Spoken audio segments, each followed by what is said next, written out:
Again, thanks very much for coming.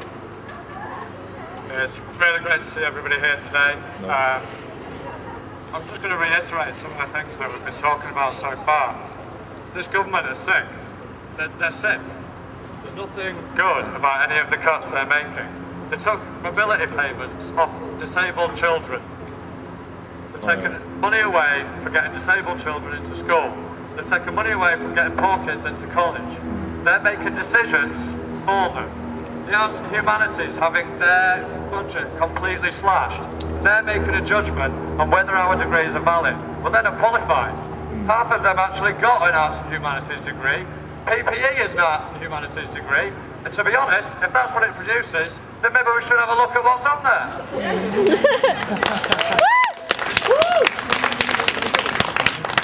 As we're looking at these cuts, we see, as has already been mentioned, they're attacking the poor. They're not actually looking around for any retribution from the classes that have actually caused this situation. 98% of the wealth in this country is controlled by 2% of the people. That distribution of wealth is completely unacceptable. We can't continue to actually see people suffering to even get their kids to college because they've made it law.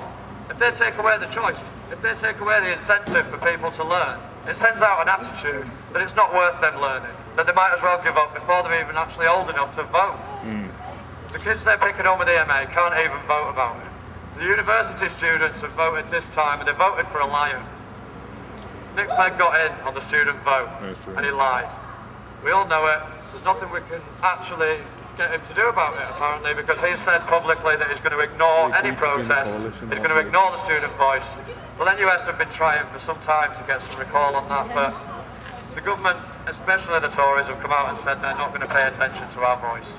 Well, I'm here to tell you that actually everybody else is listening to our voice. Anybody who pays attention to the polls will see the Tories 4% behind Labour. And that's without a Labour leadership, or the one that's in. That is amazing. The Lib Dems are at a record low, down to about 8% at the minute, I believe. Because they lied. Democracy is broken.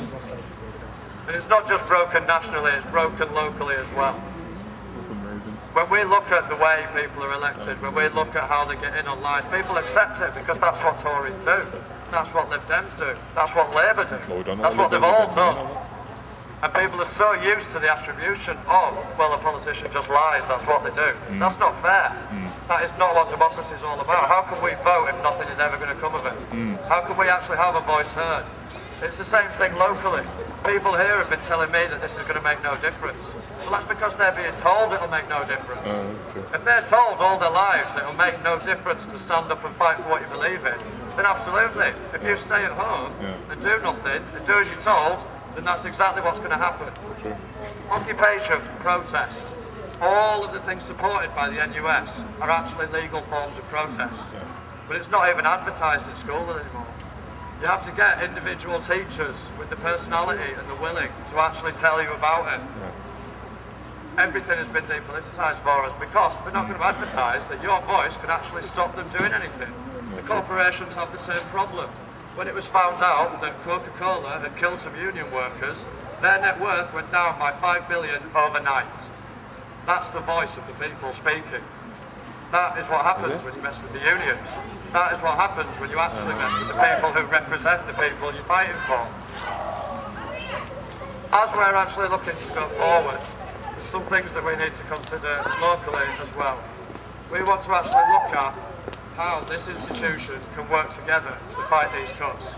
We need to look at how the occupation can get the student voice heard again, can get the staff voice heard again, can get all of us working together, looking at these cuts and deciding what actually defines Trinity. Because as has already been mentioned, I think what defines Trinity is everybody that's here and everybody that isn't. Every single member of staff helps define the ethos of this place.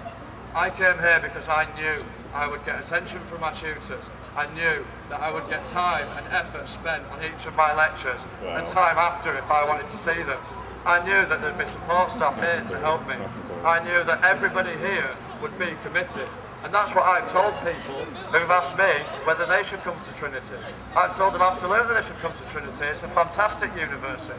How dare Cameron and Clegg target my university for cuts, target my university completely reducing its funding. How dare they make a choice for me? I didn't vote for them, I wouldn't vote for them, and I don't think anybody else should from now on. Woo! Yay!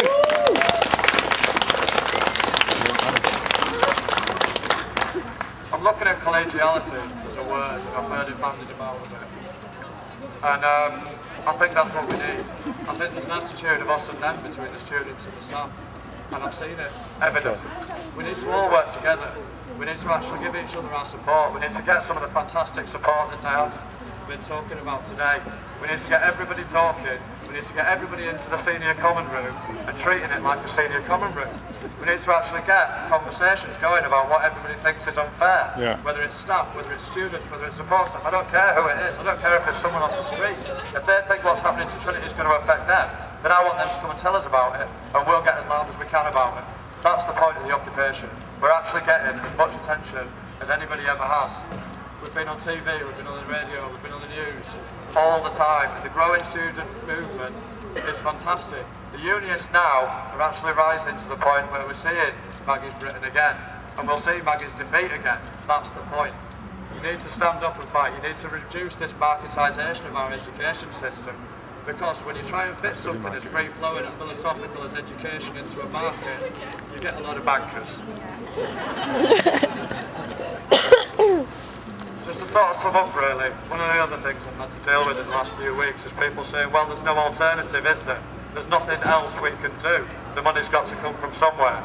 Absolutely it has, yeah.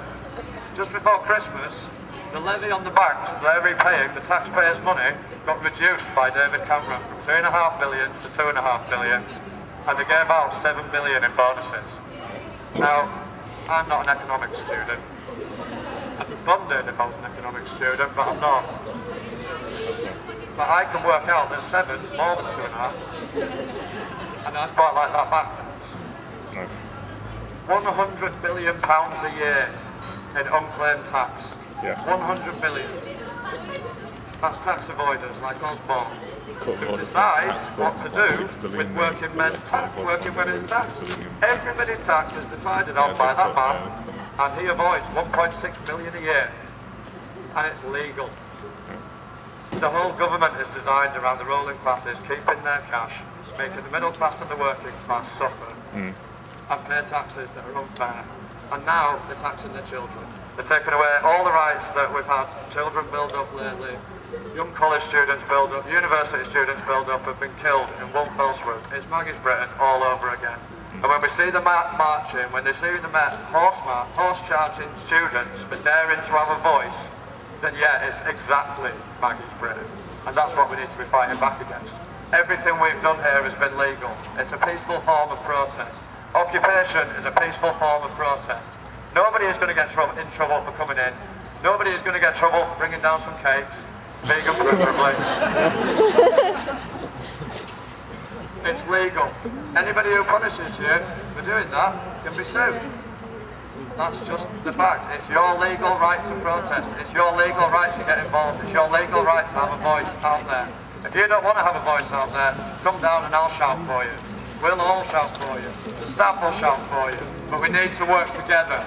Everybody has to stand up and say that these cuts are absolutely wrong. We will not have the ethos of our university decided on by some Eton boy who has no idea what it's like to suffer for money. I don't have a wife who can afford to buy me a country to play with, but I am going to pass my exams, and that's what we're not happy about. We need to stand together, we need to fight these cuts, every single one of them. We're not just opposed to tuition fees, we're not selfish students who think that we should just have to pay less. We're opposing them all because they're all disgusting. It's an attack on our society, and we are society. We're the legacy here, we're the stakeholders here. The staff have put their time, effort and life into making this place the place that we love, and we are not going to have some Tory or some pet Lib Dem decide what is valid about our choices. Thank you.